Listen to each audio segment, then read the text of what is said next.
अस्सलाम वालेकुम friends, welcome back to top smarties drama serial Milkiyat. Zaviyar को सोहा के बगैर कुछ नज़र नहीं आता और सोहा उसको जावियार के अलावा बाकी सब नज़र आता है।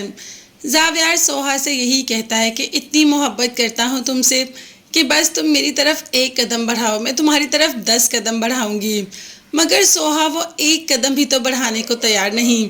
शायद दरमियान में सोहा की ईगो आ जाती है। मोहब्बत तो सोहा करती है जावियार से, जावियार उसे अच्छा तो लगता है, मगर वो जावियार के सामने अपनी मोहब्बत का इजहार नहीं कर पाती।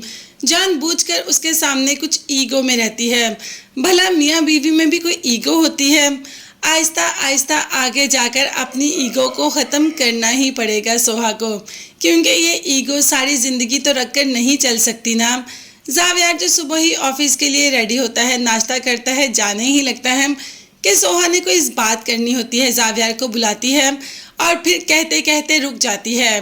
खैर, जब सोहा कोई बात नहीं करती तो जावियार ऑफिस चला जाता है।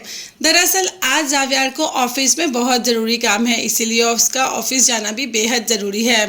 पीछे से ही कॉल आ जाती है माँ की और सोहा को कहती है कि एक बात तुमको बताई ही नहीं, कल जावियार ने अपने ऑफिस में जरका को बुलाया था। अब तो हैरान हो जाती है सोहा कि जरका को अपने ऑफिस में जावियार ने क्यों बुलाया।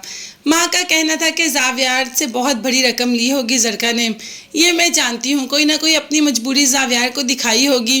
कितनी गलत बात है, अब तो मैं जावियार के सामने अपनी आंखें भी नहीं उठाकर बात कर सकती, जबकि हकीकत में ऐसा बिल्कुल भी नहीं है। जावियार ने जरका को ऑफिस में बुलाया तो, मगर उसे अच्छा खासा वार्न किया कि अगर तुम मेरे और सोहा के दरमियान आओगी या हमें दूर करने की कोशिश करोगी या कोई भी अपनी बात हमारे दरमियान लेकर आओगी तो तुम्हें छोड़ूंगा नहीं मैं।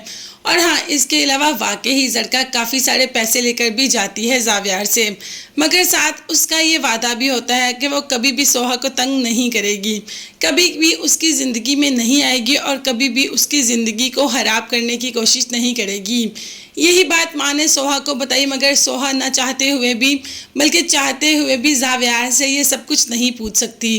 वो जानती है कि जावियार से पूछेगी तो उसकी अपनी ही इंसल्ट होगी, इसीलिए चुप कर जाती है और माँ से कहती है कि अगर आपको वो कुछ बताएं तो मुझे ज़रूर बताइएगा, खुद से तो मैं उनसे कुछ भी नहीं पूछूंगी।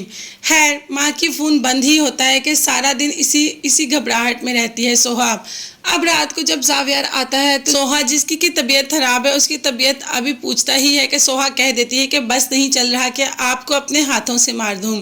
तो जावियार ने कहा कि ये नेक काम करने में तुम्हें इतनी देर क्यों लग रही है? अगर मुझे तुम्हारे हाथों से मरना है तो मेरे लिए और क्या भला ज़िंदगी में कुछ भी आसान होगा, तुम मुझे अपने हाथों से मार दो। सोहा के हाथ लपकते तो हैं जावियार की तरफ, मगर जावियार को मार नहीं पाते। इतना दम नहीं है सोहा में कि वो जावियार क्या किसी चूंटी को भी मार सके। तो बस कह दिया कि मुझे बस यकीन है कि आपके साथ, यानी कि मेरे साथ इंसाफ ज़रूर होगा और मैं देखना चाहती हूँ कि आपको क्या सज़ा मिलेगी।